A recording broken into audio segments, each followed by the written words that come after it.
Blessings and blessings and blessings. Welcome, Spoken Word Yoga podcast. It is always a blessing to be able to share a little bit of the magic of what we can create in the kingdom of our minds. And we start to visualize what the possibilities are.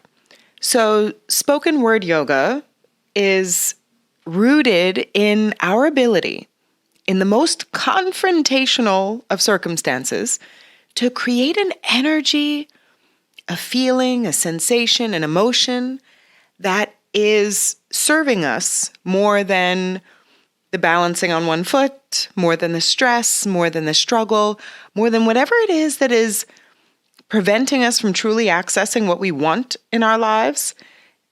We start to shift our perception of circumstances so we don't get stuck in the circumstance itself. So spoken word yoga came about because I noticed that students during the yoga practice are very critical of themselves. They're focusing on what they can't do. They're judging themselves when they fall out of a balance, cursing, muttering under their breath when they feel like they're not living up to whatever expectation they put on themselves when they walked onto the mat. And you can see people, you can see the conversation people are having with themselves in their minds, and it's written all over their faces. You see people that are angry with themselves, frustrated. You see it on the street. You see it in a yoga practice. The irony of the yoga practice is that you're there by yourself. It's just you on the mat. There's no one else. So the funny thing is people get into a very critical space of themselves, with themselves, by themselves, about themselves. And think about that for a moment. You're standing on a four-cornered mat, sweating, dripping, balancing on one foot, maybe balancing on your head, whatever it is you do in yoga. The head thing is a little overrated. The funny part is that whatever posture, whatever physical pose you're trying to work on, there's something in you that starts to criticize your ability and the work you're doing in that pose.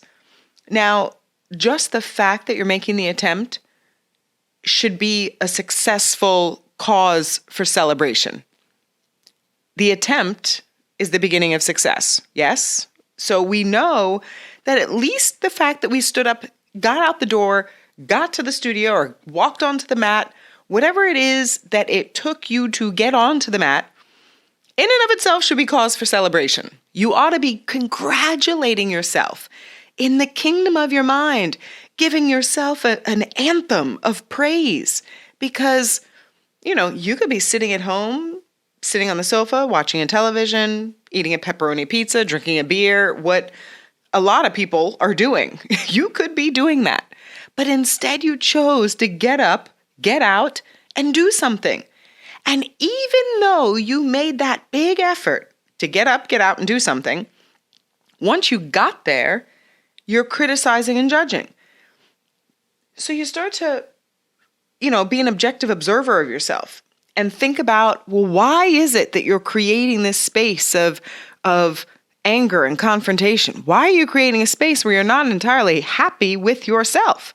Like, if you can create something that makes your life a little easier, that at least makes the connection that you are making with yourself and others a little easier, why not do that? So I'm talking today about the fact that we have the ability to regulate our thoughts, to regulate our emotional space, to create something, at least in our mind, that's working for us. So if you can do that on a four-cornered mat with sweat dripping down your body, balancing on one foot, in the extremes of a hot room, in the case of hot spoken word yoga, the ability for you to shift your view of your circumstances is being developed while you're standing on the mat. If you're able to shift your perception of the heat, the sweat, the balance, whatever's happening to you in that small space of the four-cornered mat, if you're able to shift your perception of that, chances are when you leave the room, when you get off the mat, you don't fall victim to whatever the present moment circumstance is. This is the challenge we have, and I'll say that the ultimately the lesson that we can use our thoughts to create anything we want. And too often we allow this reactionary space to put us into an emotional space we don't want to be in. So why not start being proactive with putting your thoughts to work for you?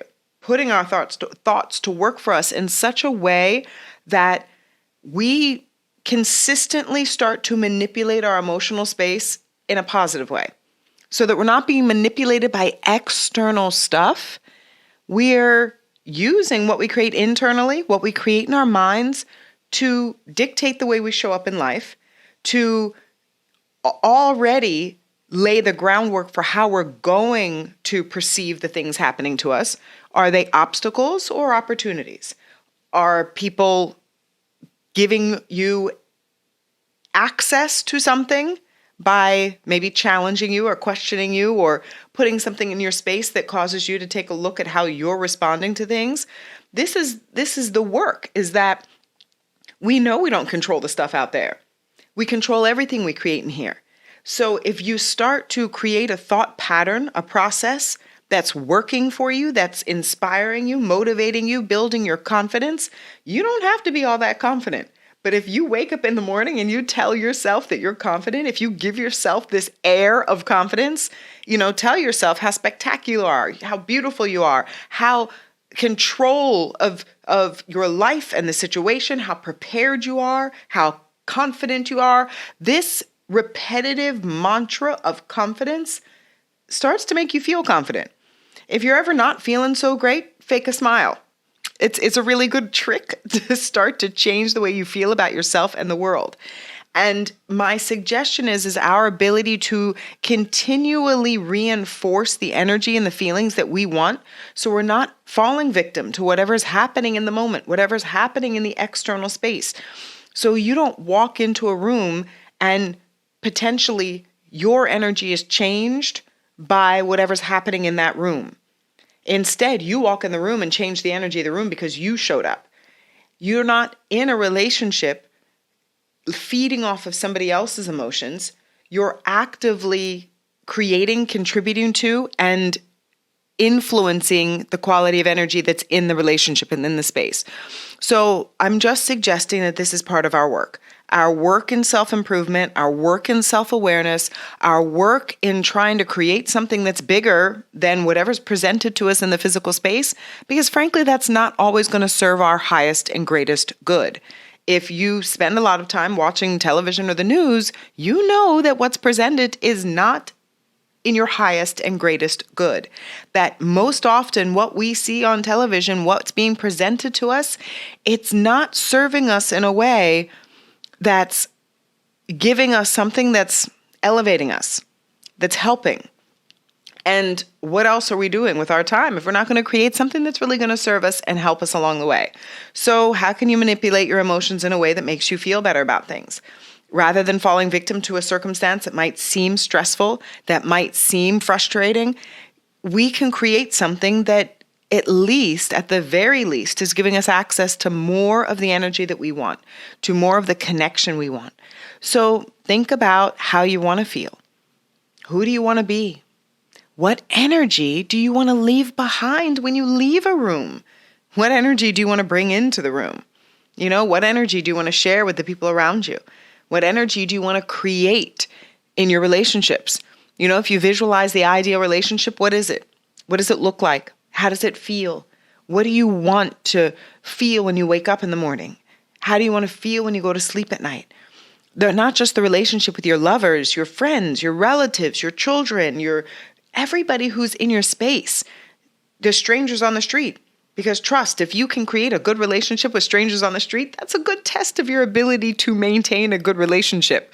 And being nice, being kind, being compassionate, being empathetic, being authentic with the people that you meet along this life's journey, trust that the more of yourself you share and put out there, the more likely you are to make really deep connections with people.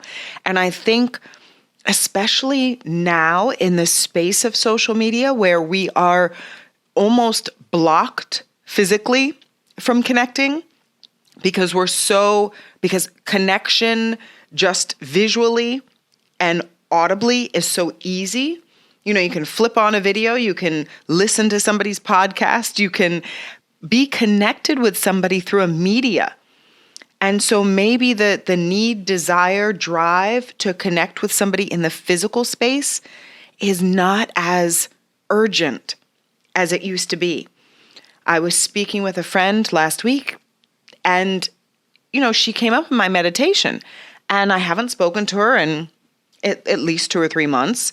And every time I've set the intention that every time I think of somebody, I make the effort to reach out to them because, especially if you haven't thought of somebody in, a month or so, and all of a sudden they are heavy in your space, it probably means that, there's a reason you should reach out to them. So I've been calling, texting, checking in every time I think about people. And, she'd been going through a lot with her family, her father's health, her husband's health, her things with it. And, the crazy thing is that without taking the time to call and reach out, there's so many things that I wouldn't know are going on in the space, but simply by extending a little care and kindness, she was so grateful and appreciative just for that energy.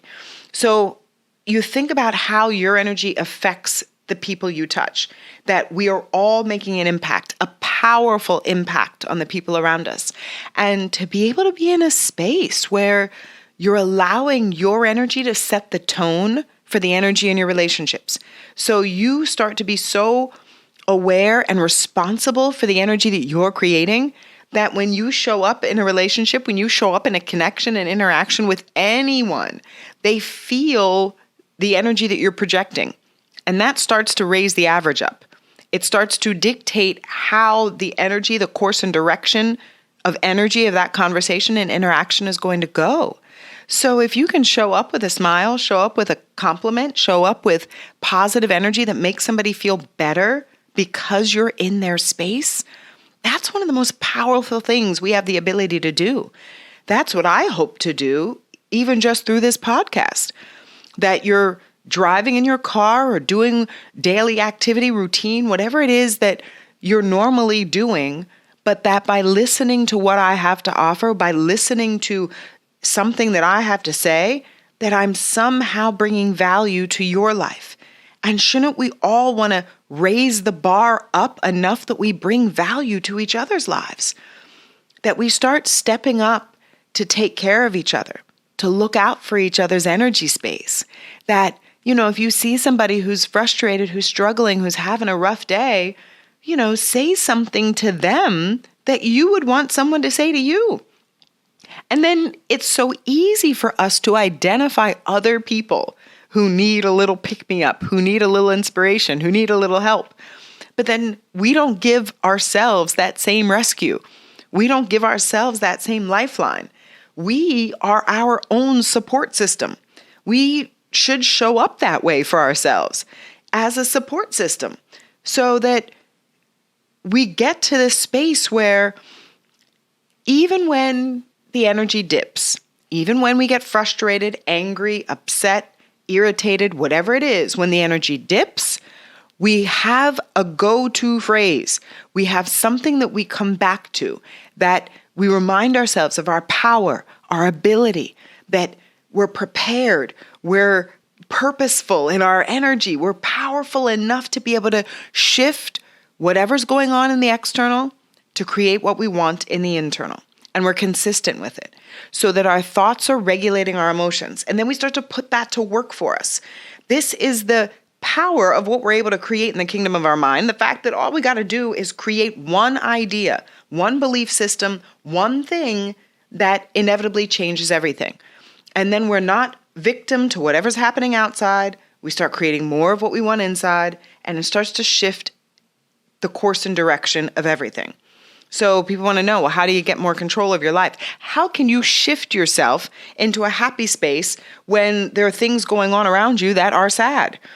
Well, the work is to try to find the lesson, is to continually improve ourselves in the midst of whatever's going on, because ultimately that is our work in life, is to be able to feel like at the end we're better off than we were in the beginning. And that the things that are happening with us, nothing's happening to us. We want to be co-creators, very involved in what's happening in our lives. So the things that are happening with us, we are creating the energy so that, you're driving down the street, you get into an accident. It's not something that you immediately perceive as the worst possible thing that can happen. So I had a very good friend. She was riding in a golf cart, of all things. At least it's a funny story. It's not a very dramatic story. Riding in a golf cart on the golf course in a golf cart, and happened to take a little wrong turn and roll the golf cart. Golf cart rolls over, breaks her arm, severs nerves. I mean, a horrible thing. If you ever saw that old movie Splash with the mermaid and the Tom Hanks, and I don't remember, that's, 80s. I'm dating myself. That's fine. The guy had to walk around with his arm in that horrible sling that was attached to his hip, and his elbow was pointing all the way out. She had to wear one of those, and she had to wear it for 6 months. She could not physically move her arm. It was a horrible recovery process that never really truly recovered. So then she wound up moving up to New York, having to get physical therapy, be up there so much, getting surgeries, 4 or 5 different surgeries. A really horrible recovery process for a broken elbow from falling off of a golf cart. In the process of all that, shifting in the course and direction of her life, certainly all the stuff going on could have been devastating emotionally, spiritually. Not that, at least she still had her arm, and she's one of, these people that really does walk with gratitude. So it's not as if she was in the point of devastation, but certainly this could be a discouraging bump in the road for a lot of people. And the process of moving up to New York and going back and forth in and out of surgery, after one of the last surgeries where, she's all slinged up and casted up, and one of her friends took her out, and she winds up meeting a guy. They fall in love, get married. They have this, whirlwind romance that never would have happened had she not fallen off the golf cart and broken her elbow and gone through several surgeries.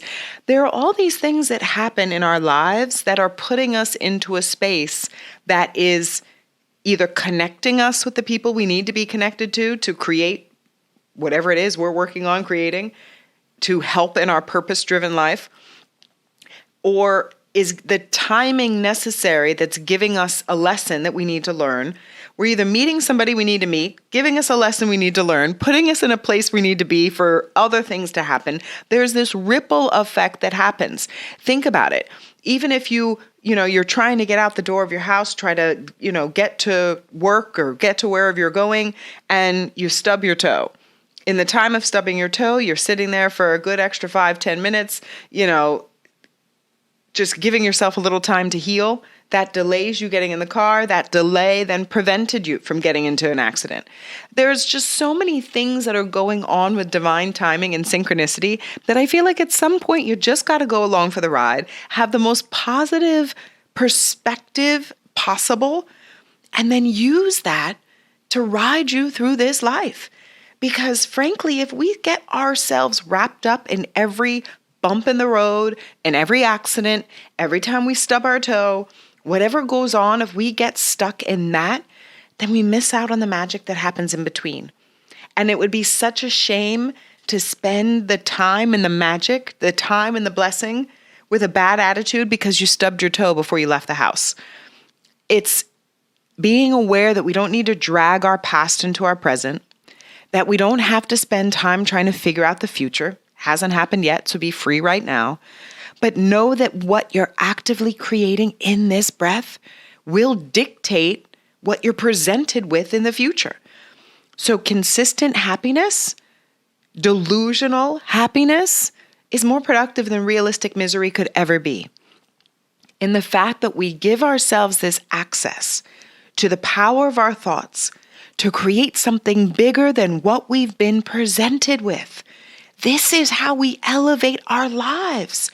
This is how we start to live in that space where happiness doesn't seem like a temporary situation, a temporary emotion.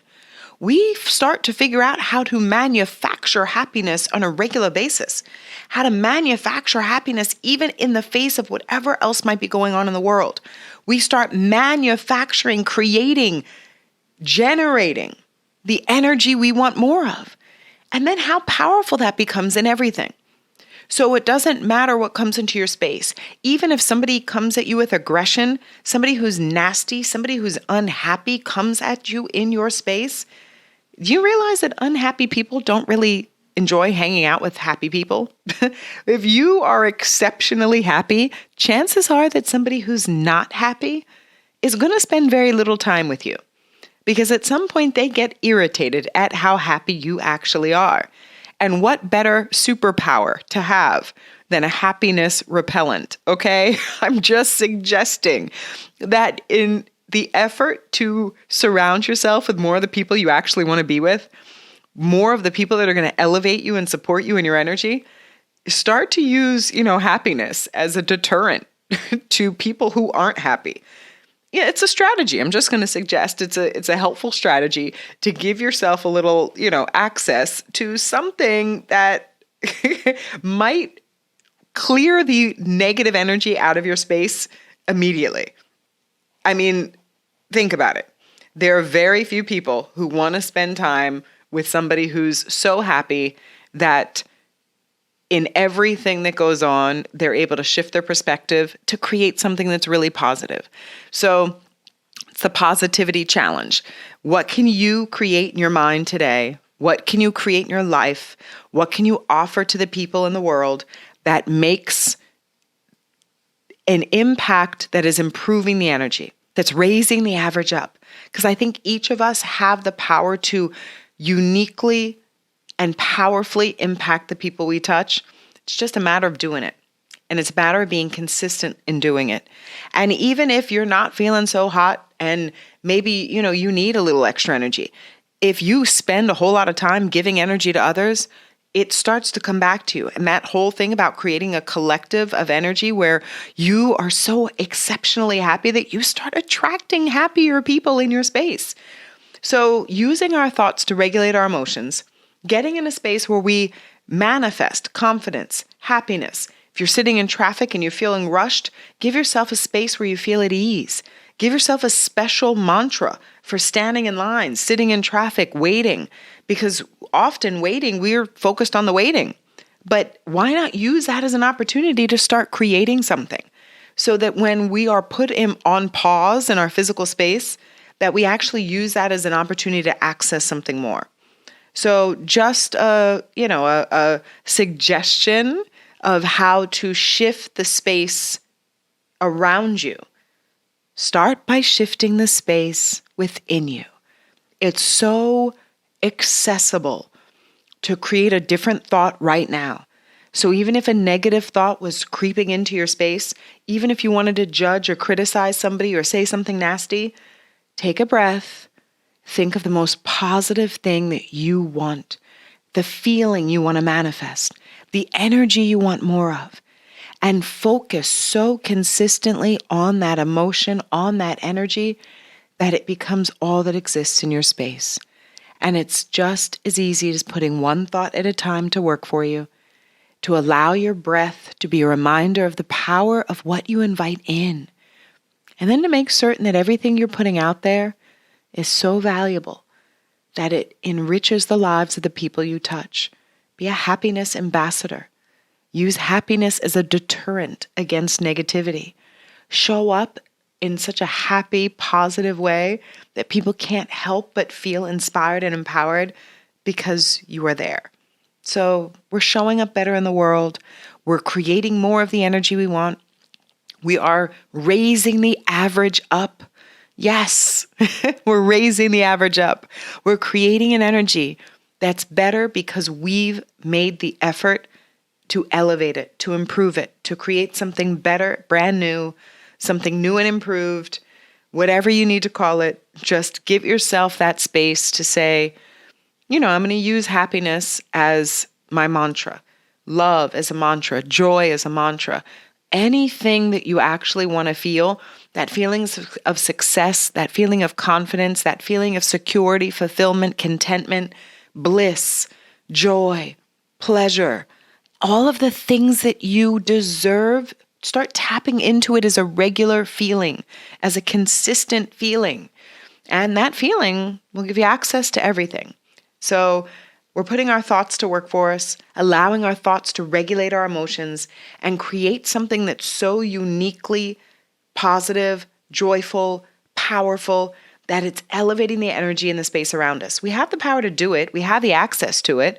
All we need is this little quiet, slow space in the kingdom of our mind. Take a little breath, slow things down, and then tap into the emotion that you want to create always. And understand that if you start to focus on that emotion often enough, that becomes the norm. That's how we raise the average up, because we create something that is so in line with who we want to be, what we want to feel, what we want to offer to the world, how we want to leave the world once we're gone. What impact are we going to have? What legacy are we going to have? And nobody's ever really going to remember the physical stuff. Everybody remembers the way they feel. And the feeling and emotion is defining everything. So our emotions are evidence that we exist.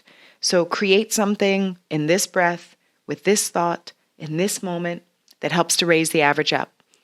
Spoken Word Yoga Podcast. Check it out on any platform. I'm here trying to take over the airwaves. Our work, my work, our work, because we're on a team, is to shift the energy on social media, shift the energy in the world, put so much positive stuff out there that there's no more room for negative. This is our work collectively. So whether or not you have a microphone in front of you or a camera in your hand, the work is in every interaction, every person you meet, to raise the average up, to leave somebody feeling better because you interacted with them.